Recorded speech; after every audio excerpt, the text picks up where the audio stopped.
According to new reports, Republican politicians across the country have finally come to the realization that, hey, being the big party of stripping women of the right to choose what to do with their own bodies is not working for us at all.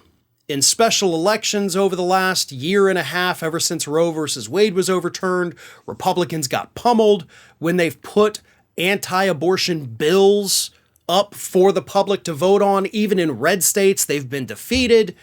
And of course, in last year's midterms, Republicans had predicted a 70-seat advantage and ended up with a 10-seat advantage. And a lot of that has to do with the fact that voters were pissed about the overturning of Roe versus Wade. They were pissed off about all these states pushing legislation to restrict a woman's right to choose, and they took it out on the Republicans. So according to these new reports, Republicans have finally said, you know what, we need to rebrand ourselves. Because pro-life, it doesn't really mean what we want it to mean. So instead, they are now workshopping new images, new branding, new catchphrases to sell to the public, including saying that we're the pro-baby party. The pro-baby party. I mean, why don't you just come out and say, we're the little kid lovers? I mean, you're going to have just as much impact by saying that, right? Here's the problem Republicans have, and this is why they've struggled with the pro-life moniker.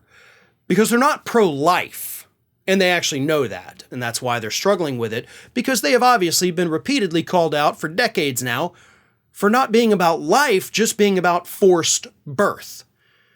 Because once that baby exits the birth canal, Republicans are like, you're on your own. Don't come to me for help. Oh, you want paid maternity leave? You can go to hell. Oh, but don't even think about getting on welfare if you lose your job for being on maternity leave, because we're stripping that away from you too. To hell with these babies, these needy little, moochers. Get a job, you infant. But if it's in the mother's, womb, then, oh my God, we got to protect it. It's the greatest gift to humanity. But again, as soon as they take their first breath, they're like, get out of here, baby. We don't like you. So calling yourselves pro-baby does actually not fix that. In fact, it only reminds people that you're not pro-baby. You're mostly just kind of pro-fetus. Because if you were pro-baby, you would support universal health care that allows women to get the care for both themselves and the child as soon as they get pregnant. I mean, pregnancies in the United States cost thousands and thousands and thousands of dollars. Babies are very expensive. Formula is expensive. Bottles are expensive. The materials needed to breast pump are expensive. Constant doctor's visits are expensive. So if you were pro-baby, you'd be doing something about that. Child care is expensive. Maternity leave is not granted. It's not guaranteed. Neither is paternity leave. So if you were pro-baby, those are the things that you would be fixing.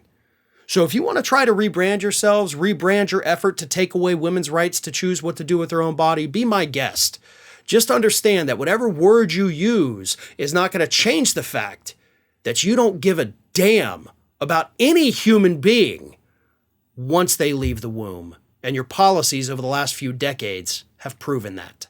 Ring of Fire has fresh content 7 days a week, so if you want to be reminded about it, don't forget to subscribe to the channel, hit the little bell to be notified every time a new video goes up.